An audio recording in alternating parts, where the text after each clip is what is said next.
नमस्कार.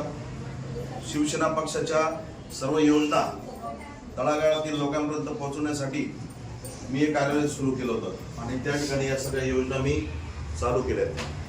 परंतु शिवसेनेने एक निष्ठावंत कार्यकर्ता डावलून आयरामांना या ठिकाणी संधी दिली. जे माझ्या सोबत होते त्यांना मी कायम जवळ ठेवलं, त्यांना मी सगळ्या गोष्टी मार्गदर्शन केलं की भाऊ तुम्ही या ठिकाणी या, आपण हे असं केलं पाहिजे तसं केलं पाहिजे. ते मित्रांनी सुद्धा माझा गळा कापला आणि ऐन टायमावरती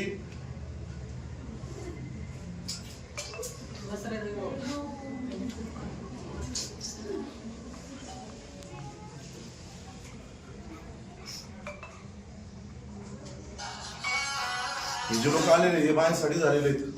तुम्ही यांच्या प्रतिक्रिया घेऊ शकता. यांनी मी पूर्ण सकुटुंब सपरिवार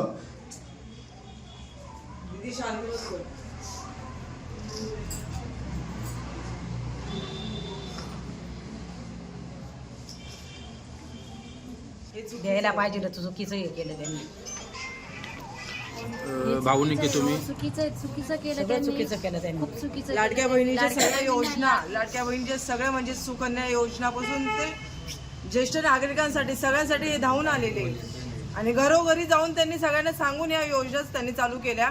नाही लेडीज येतात तरी त्यांना सांगितलं की तुम्ही या, योजना आहे तुमच्यासाठी, मी काहीतरी करतो.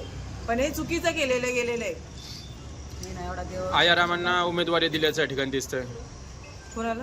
आयारामांना जे पक्षामध्ये पहिल्यापासून ऍक्टिव्ह नव्हते त्यांना या ठिकाणी पक्षाने उमेदवारी दिली, काय सांगा? द्यायला नव्हतं पाहिजे त्यांना. नाही हे चुकीचं आहे ना. ते त्यांना जे द्यायला, कार्यकर्ता ज्यांनी करतात कामं त्यांना केले द्या. त्यांना द्या. लाडक्या बहिणीचं फक्त एकनाथ शिंदेमुळे आम्ही यांच्या पाठीशी उभे होतो.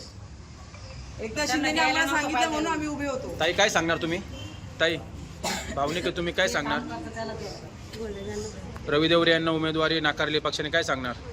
शब्दच नाही बोलायला. काय बोलणार त्यांनी? एवढे कामं केले. त्यांना कामं नाही केली, त्यांना द्यायलाच नाही पाहिजे.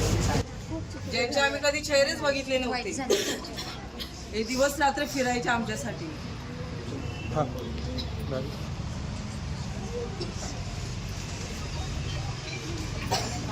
भुगे पड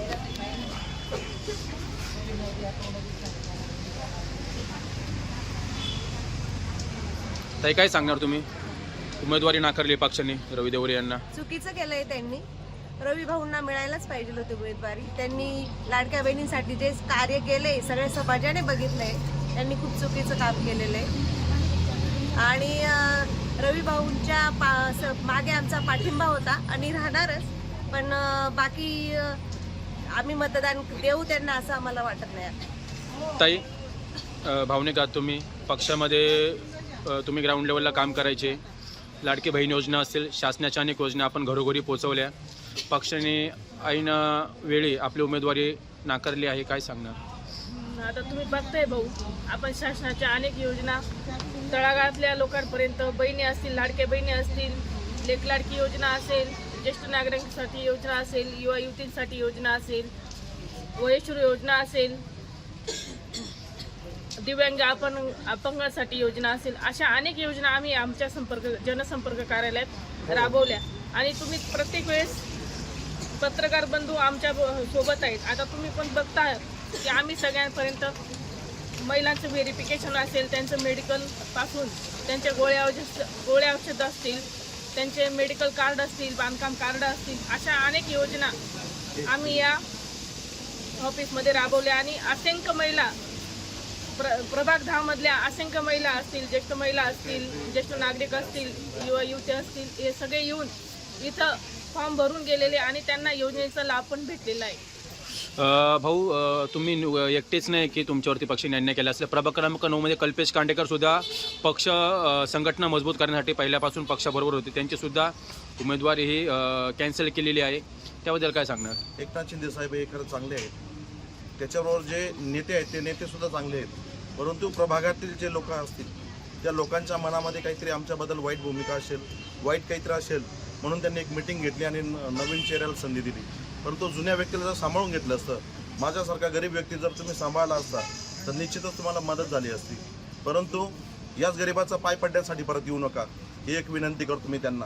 या न्यूजच्या माध्यमातून त्यांना सांगतो की तुम्ही आमच्यापर्यंत येऊ नका आणि कुठल्याही नेत्याला आम्हाला माघार घ्या असं सांगू नका. जर तुमच्यामध्ये दम असेल, धमक असेल तर तुम्ही निवडणूक लढा. आणि नाशिक जिल्हा हा कायद्याचा बालेकिल्ला आहे हे तुम्हाला माहितीच आहे. जर मला इथे धमकावण्याचा प्रयत्न केला किंवा माझ्याजवळ येण्याचा प्रयत्न केला तर कायदा माझ्या बाजूने आहे आणि मी दाखवून देईल कायद्याची भूमिका काय असते.